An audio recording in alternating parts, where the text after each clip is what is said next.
Voice ఆధారంగా హ్మ్. కెరీర్‌లో ఎలా సెటిల్ అవ్వగలరో మనం తెలుసుకోవచ్చా కావాలనుకుంటే? తెలుసుకోవచ్చు. హ్మ్. ఇప్పుడు పురుషోత్తముడికి, అలెగ్జాండర్‌కి యుద్ధం జరిగింది.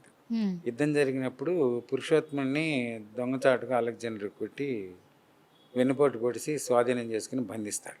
హ్మ్. బంధించినప్పుడు పురుషోత్తముడు ఏం చెప్తాడంటే అలెగ్జాండర్ అడుగుతాడు, ఇప్పుడు నీకు పనిష్మెంట్ ఇవ్వాలి, ఏం చేయాలి అని అడుగుతాడు.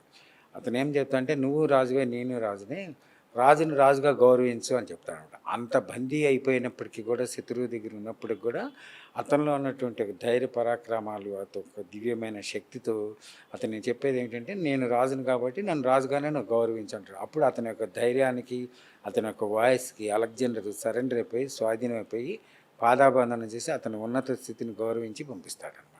అది హ్మ్. కేవలం ఏమవుతుందంటే ఆ ఒక్క స్వరపేటికలో ఎదుటి మనిషి యొక్క మాటను మార్చేటువంటి మెలోడీ, ఒక అద్భుతమైనటువంటి శక్తి మానవుడిలో నిమిడీకృతమై ఉంటుందన్నమాట. అది సందర్భరహితంగా మాట్లాడి ఒక ధర్మపదంగా మాట్లాడినప్పుడు జీవితంలో విజయాన్నే పొందారు. చరిత్ర పుటలో ఎంతోమంది మహనీయులు, గొప్ప గొప్ప ప్రొఫెసర్స్ కానీ అందరూ కూడా ఒక మాటల వలన కూడా వాళ్ళు ప్రపంచ చరిత్రలో లిఖించబడ్డారు.